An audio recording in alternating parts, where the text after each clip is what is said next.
Bienvenue sur Africa 24. Le Politicia de ce vendredi est consacré à l'Éthiopie. Le Premier ministre Hailemariam Desalegn poursuit sa politique de développement. Nous verrons que l'Éthiopie, qui s'est appuyée sur une stratégie de croissance soutenue, se trouve à l'heure actuelle dans une phase active pour le maintien de sa stabilité.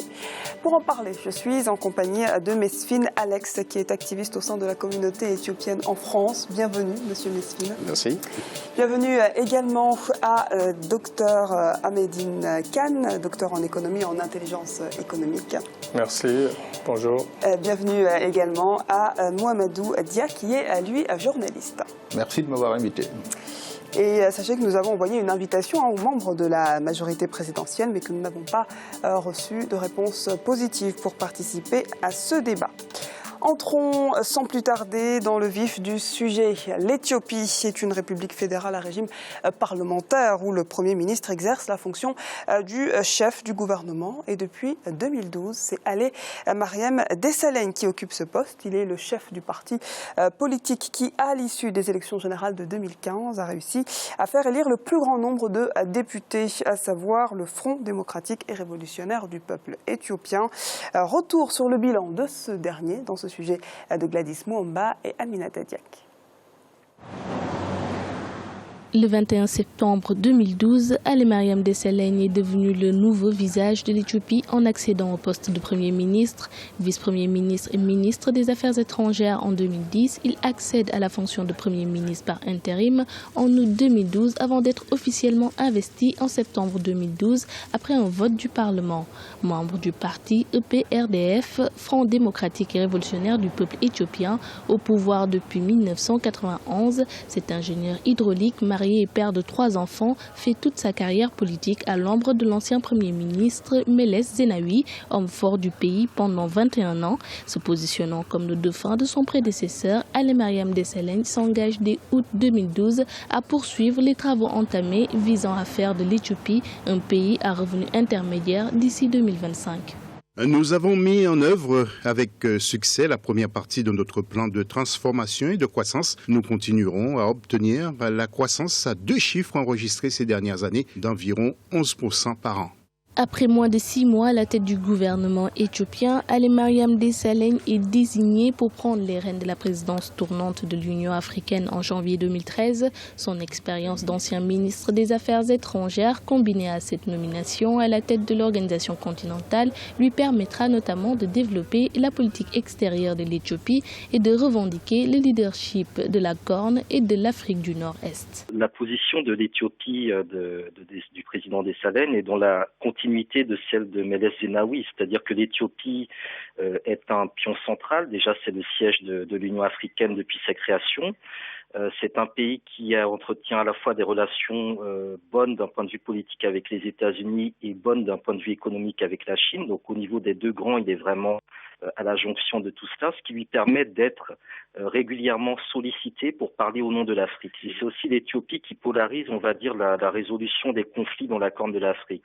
Et enfin, le pays a bien évidemment donc présidé l'Union africaine en 2013 et est un des pions essentiels de ce marché commun d'Afrique orientale et australe. Dans sa politique intérieure, le Premier ministre Hailemariam Desalegn fait face à 2 défis majeurs, la démocratie et les droits de l'homme, 2 domaines vivement critiqués dans le bilan de son prédécesseur Meles Zenawi. Les mouvements de contestation antigouvernementaux menés par les communautés Oromo et Amara depuis novembre 2015 pour demander une meilleure représentation politique et l'annulation de projets d'expropriation de terres ont incité les autorités à durcir le ton. En octobre 2016, les autorités décrètent l'état d'urgence pour une durée de 6 mois. Cette mesure vient d'être prolongée de 4 mois supplémentaires. Le gouvernement dispose d'une majorité absolue au niveau du Parlement. Les élections étaient régulièrement remportées dans une large partage, comme on dit, mais on voit bien qu'il y a toujours les difficultés vis-à-vis des différents mouvements, soit autonomistes, soit sécessionnistes au niveau de l'Ogaden, au niveau des groupes Oromo. Donc il y a cette problématique qui reste, celle du maintien de l'intégrité territoriale donc de l'Éthiopie. Il y a aussi, je pense, un certain nombre de difficultés, notamment en zone rurale, c'est-à-dire qu'on a une vision de l'Éthiopie qui est très urbanisée sur les villes qui se développent, mais du point de vue de la condition rurale, les choses vont très très mal. Donc là aussi, c'est un élément, je pense, qu'il faut souligner. Les problématiques aussi de liberté, on va dire, politique, une certaine répression et censure au niveau de l'information. Donc tout cela avait amené effectivement le gouvernement à mettre en place un état d'urgence en octobre 2016, donc pour 6 mois et qui a été reconduit récemment et qui n'a pas été, qui a été reconduit parce qu'on est toujours dans une situation difficile. Après 4 ans passés à la tête de l'Éthiopie, le bilan de Hailemariam Desalegn se veut mitigé. Aujourd'hui, les mouvements de contestation réprimés par l'État au prix de centaines de victimes selon les organisations de défense des droits de l'homme ont provoqué des mécontentements profonds. Le pays est en pleine croissance et reste sans conteste la puissance régionale dans une corne de l'Afrique bien instable. Cependant, il reste beaucoup à faire sur le plan intérieur pour que la population bénéficie des retombées de ce développement. Sur le plan diplomatique, l'Éthiopie est à la tête de l'IGAD et du COMESA. Elle est également le plus important contributeur des missions de maintien et de soutien à la paix des Nations Unies et de l'Union africaine. Monsieur Mesfin, Hailemariam Desalegn était le dauphin de Meles Zenawi, qui en avait fait son vice-premier ministre. D'après vous, est-ce qu'il s'est plutôt affranchi de son prédécesseur ou alors il a mené une politique vers la continuité de l'ancien régime? Tout d'abord, c'est qu'il faut se trouver dans le contexte d'où il vient, le PRDF déjà. Parce que initialement, c'était le TPLF, donc c'est-à-dire c'est un parti qui cherchait l'autonomie régionale de la région de Tigré, qui s'est transformé par la suite à occuper la nation entière de l'Éthiopie. Donc la plateforme, l'idéologie elle-même, il est à l'origine de celle qui était dessinée par Meles Zenawi. Donc il ne peut pas les changer. De toute façon, monsieur le Premier ministre Desalegn, il ne peut pas sortir de cet encerclement qui est le fondateur même de l'IPRDF. Mais quand même, monsieur Hailemariam Desalegn était à première vue opposé, enfin tout opposé à Hailemariam Desalegn, à ce Meles Zenawi, qui était plutôt un technocrate discret, comparé à l'ancien chef de guerre, plutôt charismatique, qu'on a pu voir avant son installation. Pas du tout, contrairement. Par exemple, si vous vous rappelez l'élection de 2005, donc, qui a été réprimée par de violence, par les arrestations de ce qu'on appelait à l'époque le mouvement de Kennedy. Donc tous les dirigeants ils se sont emprisonnés, condamnés à mort. Après ils ont été relâchés. Donc certains ils se sont exilés aux États-Unis ou ailleurs.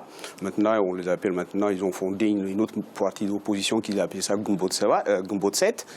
Mais à l'époque déjà Desalegn, il était le président de Hawat, c'est-à-dire le parti ultra-conservateur de l'IPRDF.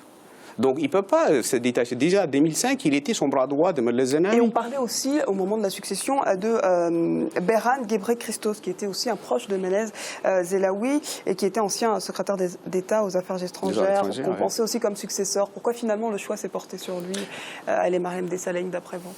Parce que, déjà, pour comprendre un petit peu le contexte éthiopien, c'était un pays qui est dirigé maintenant, si on peut considérer ça, sur le plan politique, sur le plan économique, par un seul clan, c'est-à-dire par un seul ethnique, on les appelle les Tigréens. Donc, qui étaient de coalition avec les Érythréens, les PLF à l'époque. Pendant le 20 d'années que Meles Zenawi gouvernait l'Éthiopie, s'il continuait encore à confier le pouvoir, disons, faire semblant à un autre dirigeant venu de ces clans de Tigré, ça aurait créé certains, disons, critiques. D'après vous. Monsieur Dia, qu'est-ce que vous pensez, vous, de cette relation entre Meles Zenawi et Hailemariam Desalegn? Est-ce qu'il y a, d'après vous, des distinctions à faire entre les deux hommes? Comme il l'a dit, je pense que c'est une continuité, la politique est une continuité. Et le problème de l'Éthiopie, je crois que la communauté internationale met en exergue les réussites économiques, ce qui est vrai. Ils ont réussi, par exemple, en une décennie à multiplier par 5 le PIB de l'Éthiopie, ce qui est extraordinaire. C'est aujourd'hui d'ailleurs un PIB à 70 milliards de dollars. C'est important, mais ce n'est pas grand-chose dans un pays de 100 millions d'habitants et un pays qui a des difficultés économiques extraordinaires. et qui, sur le plan de l'indice de développement humain, est classé 174e sur 187. Donc, ce n'est pas réellement une réussite. Moi, le petit problème que j'ai, que je voulais poser je voulais poser une question à monsieur, c'est concernant monsieur Haïlé Mariam. Si j'ai bien lu, lui n'est pas tigréen à proprement parler. Voilà. Il est d'une toute petite ethnie, donc il serait l'otage et manipulé par les Tigréens. C'est ça. C'est ça. Parce que même, si pour revenir à une petite anecdote, une petite blague qui se dit chez nous, c'est que lui, c'est l'emballage du téléphone et la carte SIM, ce sont eux, quoi, en fait. Et donc, il est dirigé, il est orienté. Il est originaire du Sud, n'est-ce pas? Du Sud, voilà, c'est ça. Il est dans Ouattara, tout ça, quoi, en fait. Mais le problème, c'est que le problème en Éthiopie actuellement, si vous voulez, presque une estimation des opposants politiques à l'étranger, ils estiment environ entre 80 et 90% de l'économie est détenue par les Tigréens. Et la politique est autant. C'est-à-dire, le Parlement, par exemple, tout à l'heure, j'ai entendu dans le reportage, qui disait c'est M. Dessalegne, il a la majorité absolue au Parlement. Mais comment peut-il autrement? Il n'y a pas d'opposition, il n'y a pas des élections transparentes, c'est-à-dire c'est que les élections triquées en permanence. Et les Occidentaux, qu'est-ce qu'ils ont fait? Ils veulent simplement qu'il y ait une stabilité, quel que soit si le droit de l'homme ou la démocratie est abusé, ils s'en foutent. C'est du moment que la stabilité du pays, politiquement parlant, ça permet aux investisseurs une certaine sécurité, une certaine assurance. Pour le reste, Meles lui-même, vous savez, qu'est-ce qu'il a dit à une époque? C'est que le droit de l'homme et la démocratie n'auront aucune incidence sur le développement économique. Vous vous rendez compte? C'est sur la même idéologie qu'on est parti. C'est-à-dire du moment que le pays construit des usines ou qu'il y a des développements économiques, pour le reste, pour citer M. Meles Zenawi, la démocratie et les droits de l'homme ne sont pas nécessairement des conditions préalables à la croissance économique. L'Éthiopie peut se développer sans que ses progrès économiques dépendent de ces questions. Monsieur Kane, est-ce que vous estimez que l'évocation de la réussite économique de l'Éthiopie s'accompagne généralement de la question effectivement des droits de l'homme? Pensez-vous que ce développement économique exige des sacrifices en la matière? Est-ce que c'est le ton qui a été donné par Haïlé Mariam Dessalegne? Bon, je crois que c'est une continuité, comme ils l'ont tantôt dit, mais effectivement, les Occidentaux ferment les yeux sur les droits de l'homme en Éthiopie et puis un peu partout d'ailleurs selon leurs intérêts. Mais il faut se dire aussi, il faudra prendre comme exemple d'autres pays qui ont bradé justement les droits de l'homme pour se développer. Il y a la Corée du Sud, il y a les pays asiatiques. Ce sont des modèles à suivre en dépit de Non, mais ce n'est pas des modèles, mais je veux dire que lui, certainement qu'il s'est inspiré là-dessus. Et il s'est inspiré aussi de la Chine, voyez-vous. Bon, tantôt vous parliez de ce que c'est une minorité. Effectivement, les Tigréens sont une minorité, c'est entre 6 et 7%. Mais il n'en demeure pas moins que le fait qu'il ait confié justement le pouvoir ou bien la continuité du pouvoir à une autre minorité du Sud, je crois que c'est bien vu. Voyez-vous, parce que depuis la nuit des temps, l'Éthiopie a toujours été dirigée par les Amaras. Voyez-vous, les Amaras ne sont pas majoritaires en Éthiopie. Les majoritaires sont les Oromos. Vous voyez, et puis les Oromos ont toujours été brimés aussi en Éthiopie. Ont toujours été brimés. Il y a aussi, récemment, avec ce qui s'est passé, la contestation antigouvernementale, on a quand même des poids lourds du gouvernement qui sont sortis. Il y a eu un remaniement ministériel. Est-ce que ce sont des réponses suffisantes pour atténuer cet aspect ethnique? Non, mais je crois qu'il faudra aller beaucoup plus loin. Et je crois qu'ils sont obligés parce qu'il y a le problème foncier aussi qui joue. Parce que la région d'Addis Abeba, c'est en zone Oromo.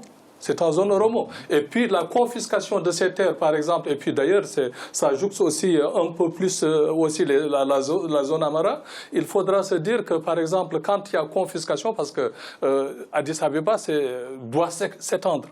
Addis Abeba doit s'étendre parce que c'est une métropole, une mégapole africaine. Elle fait maintenant plus de 4 millions d'habitants. Donc elle a besoin de s'étendre et pour s'étendre, il faudra qu'il y ait prise de terre. Cette prise de terre dans le foncier, c'est en zone Oromo. Donc il faudra qu'il y ait justement des négociations âpres pour que les Oromos puissent lâcher prise. Est-ce que quand on voit que le Premier ministre lance des signes d'apaisement en remaniant par exemple un gouvernement ou en relâchant certains manifestants qui ont été arrêtés lors de ces contestations, est-ce que c'est suffisant? Voilà, je voulais juste revenir à ce qu'il vient de dire Monsieur Kane. Déjà par rapport qu'on ferme les yeux sur les droits de l'homme, etc. Mais sur le court terme, ça peut être positif. Parce qu'on ferme les yeux là-dessus, mais sous le long terme, économiquement parlant, de justice sociale, la redistribution de la richesse, etc., c'est ce qui a créé comme conflit récemment en Éthiopie. Parce que, soi-disant, maintenant, on ferme les yeux, simplement on s'occupe de l'économie, ça fait une sorte de cocotte minute qui risque d'exploser, d'imploser la société de son entière. Ça, c'est la première remarque que je voulais vous faire, parce que l'économie et la démocratie, les droits de l'homme, ils vont de pair pour moi. La deuxième chose, c'est qu'il y a une fausse idée des Occidentaux, voire même des gens qui regardent de l'extérieur, comme si l'ethnie Amhara diriger l'Éthiopie depuis des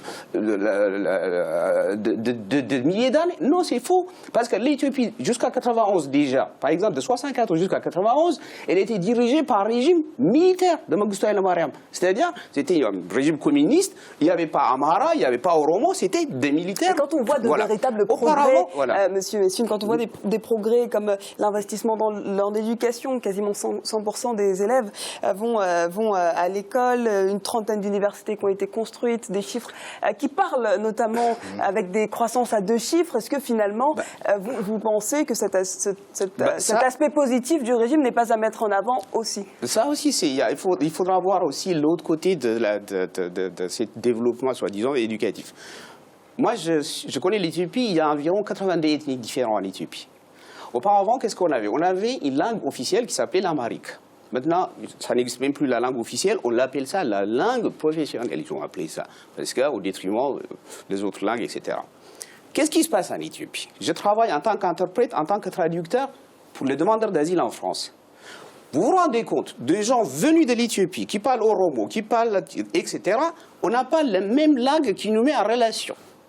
Qu'on a développé des universités dans la région Oromo, dans la région de Tigré, dans la région Amhara, ce que vous voulez, par exemple, un Oromo qui a été à l'école dans la région Oromo, il ne peut même pas exercer un métier dans la région Amhara. Parce qu'il y a une différence de langue qui pose problème, monsieur.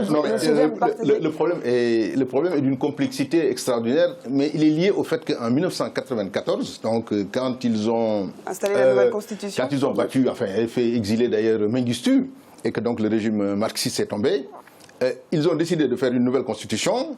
Et cette nouvelle constitution est basée, disons, ils ont créé 9 régions ethniques. Un fédéralisme basé sur l'ethnie. Déjà, si une politique est basée sur l'ethnie, cette politique pose problème.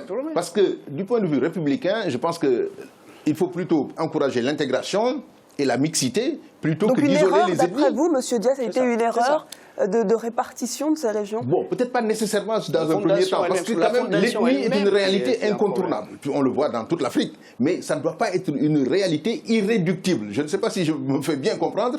C'est une réalité, il y a des ethnies en Afrique, comme dans beaucoup d'autres pays dans le monde, mais on doit dépasser la question ethnique dans l'intégration, l'assimilation, la mixité. Mais si c'est figé, comme c'est le cas avec la constitution de 1994 en Éthiopie, il y a des régions ethniques, ça pose un problème très sérieux. Et on a vu que la colonisation a utilisé aussi ces divisions ethniques partout en Afrique. Si vous allez au Burundi et au Rwanda, moi la première fois que je suis arrivé, je pensais que les Hutus et les Tutsis étaient totalement différents, ne parlaient pas la même langue, mais ils parlent la même langue, les Kivu-Rwanda, mais ils sont différents. Bon, sur le plan ethnique, on peut trouver des différences, il y a des métissages et autres. Mais cette politisation ethniciste, mais elle est problématique et elle ne peut pas être démocratique. Oui, c'est le problème de l'Éthiopie. Et c'est ce qu'on verra dans notre seconde partie. On va d'abord marquer une courte pause. On se retrouve dans quelques instants pour la suite du Politicien.